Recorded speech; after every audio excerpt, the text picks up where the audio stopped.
उस एक मुहूर्त के समय ब्रज में कोई भी किसी को नहीं देख पा रहा था। यहाँ तक कि कोई अपने आप को भी नहीं देख पा रहा था। फिर वह दूसरे को क्या देखता।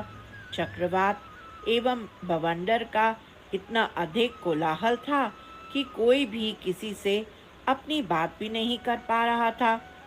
संपूर्ण ब्रज आंधी तूफान के धूल के कणों से केवल आधे का समय हो गया था। सभी ब्रजवासी इतने विमोहित हो गए थे कि किसी को कुछ भी समझ में नहीं आ रहा था। तब तृणावर्त बालकृष्ण को दूर आकाश में ले गया। तब जाकर गोकुल में आंधी तूफान का प्रभाव समाप्त हुआ।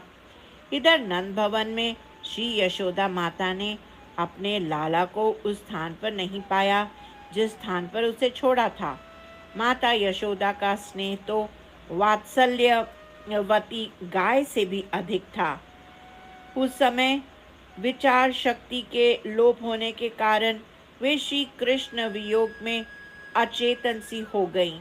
अपने पुत्र को भवन में नहीं देखने पर वे बछड़े से शून्य गाय की तरह अचल भाव को प्राप्त हो गईं और पृथ्वी पर धड़ाम से गिर पड़ी।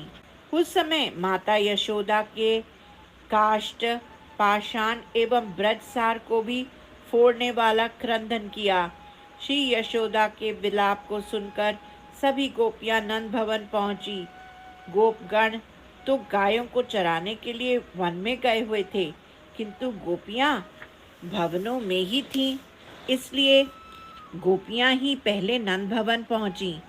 नंद भवन श्याम सुंदर श्री कृष्ण को न देखकर उन गोपियों के हृदय में भी बहुत संताप हुआ। आंखों से आंसू धारा बहने लगी और वे फूट फूट कर रोने लगी। सभी गोपियां भी यशोदा रानी के साथ अश्रुपात करती हुई विलाप करने लगी।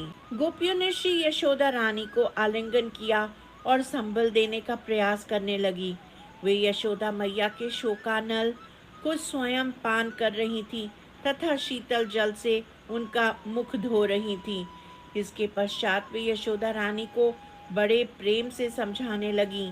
हे पुण्यवती, हे सौभाग्यशालिनी, हे परम चतुरे नंद रानी, देखो परम उत्कर्षमय भाग्य से तुम्हें स्वाभिमान बालक प्राप्त हुआ है। यह बालक सभी दर्शनार्थियों के नेत्रों को अतिशय अमृत रस प्रदान करता है और सभी को अनुराग से परिपूर्ण कर रहा है। ऐसे अनिर्वचनीय बालक को तुमने पुत्र रूप में प्राप्त किया है। हे नंदरानी, तुम विश्वास करो, तुम्हारे इसी भाग्य के कारण बालक निश्चित ही सुखपूर्वक जीवित है। सभी ब्रजजन जानते हैं कि इस बालक ने तुम्हारे दाम्पत्य जीवन का भाग्योदय कराया है। अतः अब तुम बिल्कुल भी मोह मत करो।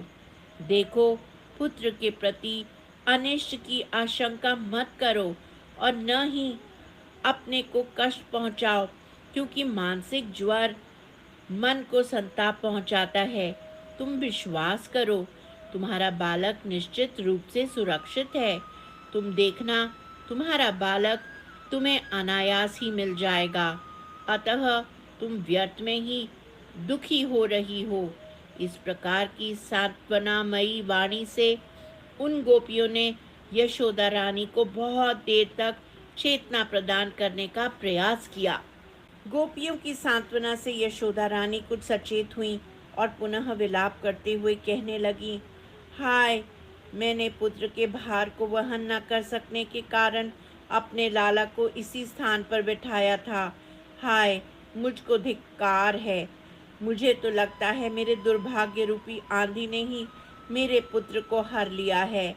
हाय, पुत्र का ऐसा असहनीय भार तो किसी भी माता ने नहीं देखा होगा। मुझे तो लगता है मेरे पुत्र का ऐसा असहनीय भार मेरे ही दुर्भाग्य का ही परिणाम है। हाय, मेरा लाला तो नवनीत से भी अधिक कोमल है, इसलिए कभी कभी तो वह मेरी गोदी में भी व्यथित हो जाता था। हाय, मेरे सुकुमार लाला उस धूल, मिट्टी, कंकड़, पत्थर, तृण, खप्पर आदि की वर्षा को कैसे सहन कर रहा होगा? जिस विधाता ने उसकी पूतना के विष एवं शकट के उलटते समय रक्षा की थी, वही विधाता अब भी मेरे लाल की उसी प्रकार सदैव ही रक्षा करते रहें। हाय, यदि आज मेरे इष्ट देव मेरे लाल की रक्षा विधान कर दें, तो मेरे भाग्य से मेरे लाल मुझे वापस मिल जाएं, तो आगे से मैं किसी भी हाल में अपने बालक को अपनी गोद से भूमि पर कभी भी नहीं छोड़ूंगी। अरे गोपियों, तुम सभी शीघ्रता पूर्वक बाहर जाकर चारों ओर देखो कि आंधी बवंडर मेरे लाल को कहाँ लेकर चला गया। देखो, मेरे प्राण निकलने से पहले मेरे लाल को मेरे सामने ले आओ। हे बहन रोहिणी, मैं ब्रजराज को क्या मुख दिखाऊंगी? मैं अपने लाला की रक्षा नहीं कर पाई। हाय, मैं तो पुत्र को देखे बिना अपने प्राण भी नहीं त्याग सकती। हाय, मैं क्या करूं? माता यशोदा इस प्रकार विलाप करके पुनः मूर्छित हो गई। उस समय गोकुल में केवल गोपियों की रुंदन क्रंदन की ध्वनि ही सुनी जा सकती थी। अन्य ध्वनियां तो उनके क्रंदन के सामने मानो फीकी पड़ गई थी। गोपियों से लेकर गोप भी श्री कृष्ण के विरह में अत्यंत ऊंचे स्वर से विलाप कर रहे थे। सारा गोकुल ही कृष्ण विरह में अत्यंत व्याकुल हो गया था। यद्यपि वे ब्रजवासी इस भयंकर आंधी तूफान को उपद्रव नहीं समझ रहे थे, अपितु बाल कृष्ण के विरह को ही मुख्य उपद्रव समझ रहे थे। जब गोकुल में ब्रज वासी जन एक साथ रुंदन कर रहे थे, तब बाल कृष्ण तृणावर्त के साथ आकाश में विहार कर रहे थे। श्री कृष्ण विहार करते समय सोच रहे थे, ठीक है, मुझे आगे जाकर माखन मिश्री की चोरी करनी है। ये तृणावर्त बड़ा अच्छा वाहन मिल गया है। मैं ध्यान से देख लेता हूँ कि कौन से घर के किस द्वार किस गली में खुलता है और कौन सी गली कौन से चौराहे पर मिलती है। इससे माखन चुराकर भागने में आसानी होगी। उनका दूसरा विचार आया, अरे, कुछ देवी देवताओं ने अभी तक मेरे बाल मुकुंद स्वरूप का दर्शन नहीं कर पाए, तो मैं आकाश में उनके ही निकट जाकर उनको दर्शन लाभ दे देता हूँ। तृणावर्त के द्वारा जब बालकृष्ण का हरण किया जा रहा था, तब उन्होंने अपना भार नील कमल जैसा हल्का कर लिया था, जिससे वह आसानी से आकाश के ऊपर जा सके। भगवान श्री कृष्ण की योग माया के प्रभाव से तृणावर्त गोकुल की सीमा में ही चक्कर लगा रहा था और बालकृष्ण को लेकर गोकुल के बाहर न ले जा सका। बहुत देर तक आकाश में विहार करने के पश्चात श्री कृष्ण का ध्यान ब्रजवासी के करुण क्रंदन पर गया।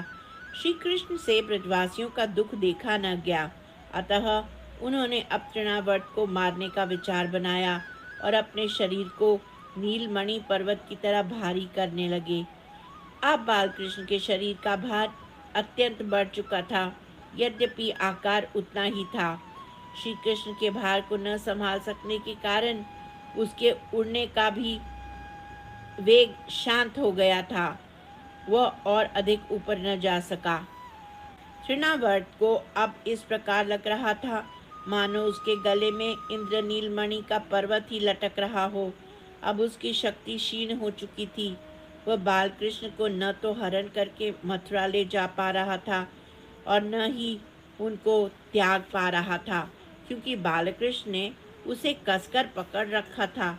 यद्यपि इस क्षण वह विचार कर रहा था, यदि मैं बालक को हरण करके मथुरा नहीं ले जा सकता, तो कम से कम उसे इतने ऊपर से पटक ही दूं। बालक इतने ऊपर से गिरकर अपने आप ही प्राण त्याग देगा, लेकिन बालकृष्ण ने इसके गले को बिल्कुल भी नहीं छोड़ा। श्री बालकृष्ण लाल की जय। श्री गोकुल धाम की जय।